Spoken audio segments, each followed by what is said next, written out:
Question number 2 में third part इसी तरह से है बाई कंप्लीट स्क्वायर, लेकिन यहाँ पर सिचुएशन कुछ डिफरेंट है।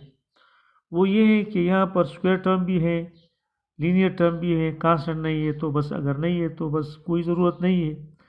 फिर हमने ये भी एक स्टेप लेना है कि पहले आपने ये भी देखना है कि इसमें सारे टर्म में तो कोई कॉमन चीज़ नहीं आता।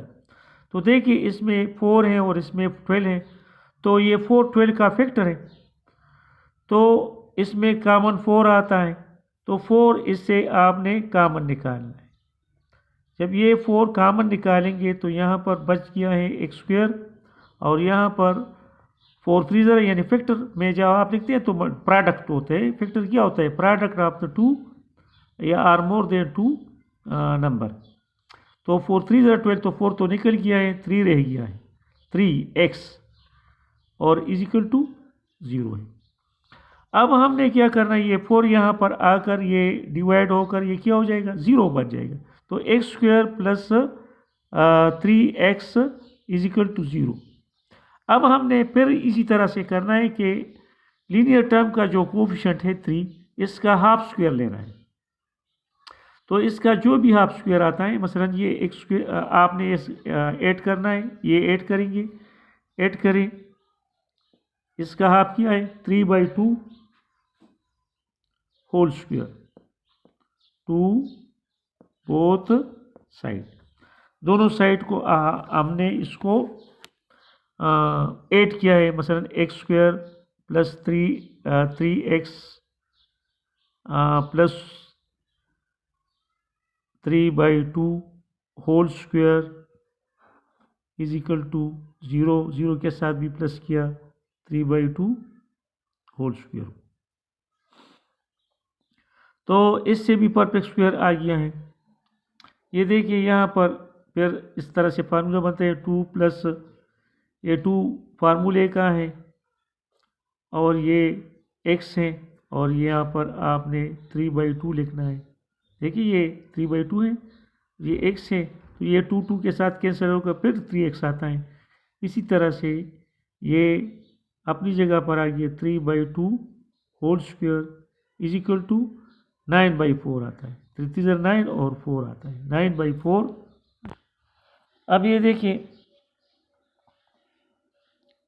ये एक्स स्क्वायर प्लस 3 इसका हाफ स्क्वायर ले लिया, 3 का हाफ स्क्वायर, तो ये इसका फार्मूला इस तरह से बन गया। ये 3 स्क्वायर 3 यानी हाफ स्क्वायर जो है हमने यहाँ पर ऐड किया और यहाँ पर दोनों साइड पर ऐड किया है। अब ये फार्मूला बन गया इस तरह से 2।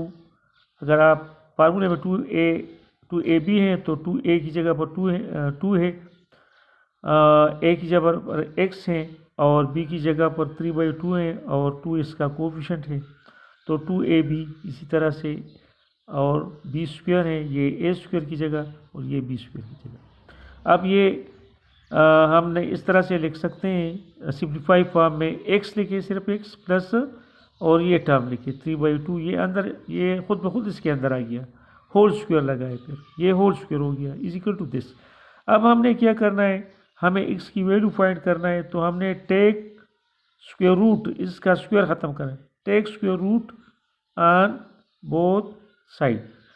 तो हमने इसका स्क्वायर रूट लेना है,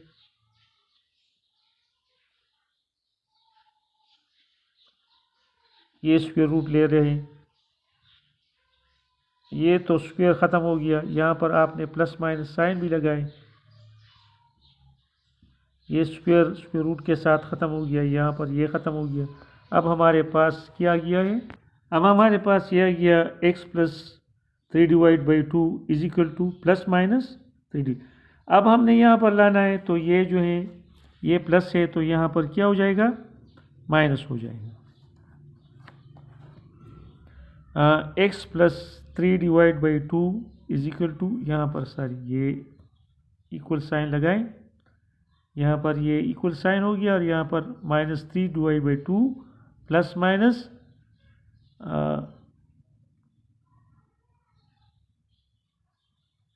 3/2। अब हमने सबसे पहले इसको ऐड करना है, तो x की वैल्यू ये होगी, x is equal to -3/2 plus 3/2।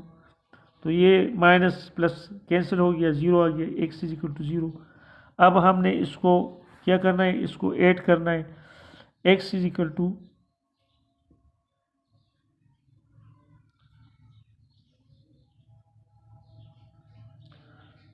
-3 divide by 2, -3 divide by 2। तो अब हमने इसका क्या निकालना है, एलसीएम निकालना है। 2 और 2 ये दोनों माइनस है, तो हमें ऐड करके माइनस निशान लगाएंगे। तो ये भी 2 है, एलसीएम 2 लगाएंगे, -3 और -3 हो गया। तो x की वैल्यू आपके पास -6 डिवाइड बाई 2 हो गया। अब x की वैल्यू आपके पास आ गई 2, 2 3 ज़ा 6, तो ये -3 हो गया। तो सोल्यूशन सेट आपका ये बन गया है कि s s is equal to 0 और -2, 0 और -3 जो है, ये आपका सोल्यूशन सेट हो गया है।